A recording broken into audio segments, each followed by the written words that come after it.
What is up, friends? Welcome to a brand new YouTube video. It's been a while, but I figured now was a good time to discuss the differences between training for an event and training in season. So what is the biggest difference between training for an event and training in season? Well, when you're training for an event, you have that one peak that you want to be able to hit.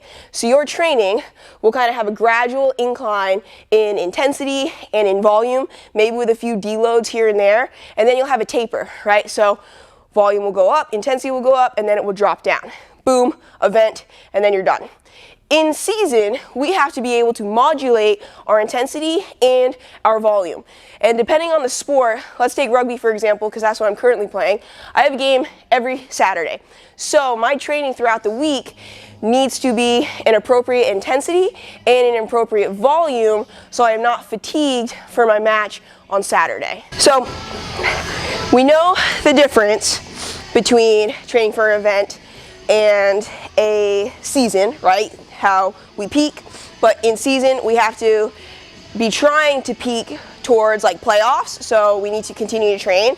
But let's talk about the similarities, and I think the number one mistake, in my opinion, that I see people make in their training, which is not doing a high enough intensity and doing too much volume. So when it comes to our training, power and strength are kind of one of the first things to go. We can kind of maintain endurance. So something we have to make sure we do is continue to train strength and power. Now, you might be thinking, but Jenny, that's really tiring. And yeah, it is, but we're doing it at a low enough volume that we're maintaining, maybe gaining a little bit, but we're not overdoing it, so we're really taxing the nervous system, right? We want to keep the main thing, which is your sport. Second, I wouldn't really call it a mistake, but I think it's a misunderstanding, is that intensity does not mean effort. When I say intensity, I mean percent of your 1 RM or 3 RM, whatever you're using to gauge how much weight you're lifting. Effort should always be high. Intensity refers to the weight on the bar or the weight that you're lifting. So we want to make sure we're lifting at a high intensity, maybe in the like 75 to 85% range, to make sure we're still getting strength adaptations.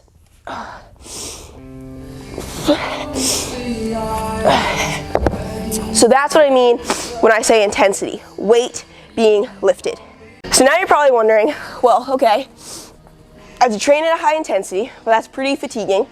How much volume and how do I set up my training sessions? Number one, you don't need a lot of volume to maintain strength. On the lower side of maybe 10 sets a week, and that's even pushing it. So I'm a fan of full body days because I can get the right intensity without overdoing it on one particular body part. If that doesn't work for your schedule or you don't really like it, that's fine. You can split it up and maybe into like upper, lower, push, pull, legs, like any split, but the volume has to be the same. So always err on the side of less, because oftentimes, especially when training for an event or even in season, less is more. Like, it should scare you that you're not doing enough, because again, main thing should be the main thing. I do believe that not enough people incorporate true power into their workouts, lower body and upper body. So I recommend doing something explosive at the beginning of every workout. Medicine ball throws, cleans, weighted jumps, anything that fires your CNS and works on that explosive stuff. And we have to do it at the beginning because that's when we're most fresh. And that's when we can really get the benefit from training power. When you train power, we do anywhere from 3 to 5 sets and 3 to 5 reps. Again, especially when you're new to it, always err on the side of less is more. When you're training power, it has to be powerful. If you're doing too much, it just becomes conditioning. The last mistake I see people make is doing too much extra conditioning. The time in the gym should be spent focusing on strength and power, developing those attributes. Ideally, you're getting enough conditioning from the sport itself. And if you're not, you need to take a look at your practices and your training and kind of readjust, because in season, it's too late. It's not the time to be focusing on conditioning. You should be doing that in the off season and the preseason. That's the time to focus.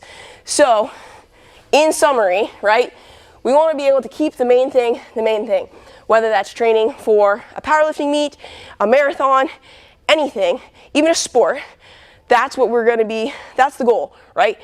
Being strong in the gym is cool, but it really does nothing for us if it does not transfer to our sport.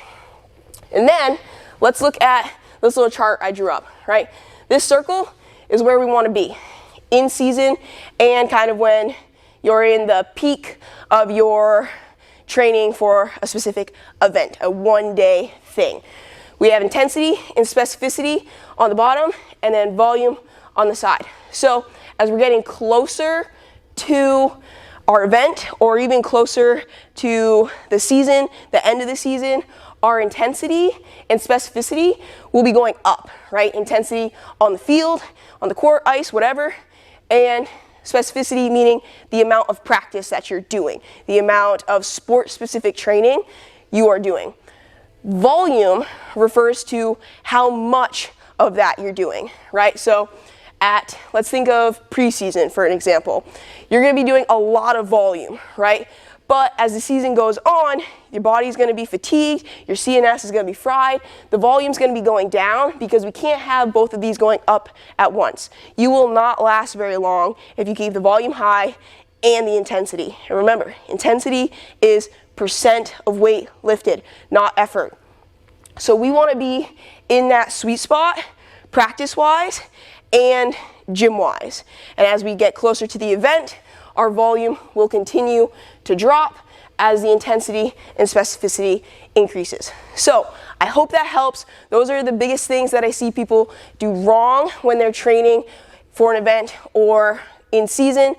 And it's just things to keep in mind, right? Because the gym is a piece of the puzzle, right? The main thing's the main thing, whether it's running, lifting, a sport. You got to make sure we stay focused on that goal, and the gym is supporting us in that goal. Thanks for tuning in. I'll see you in the next video.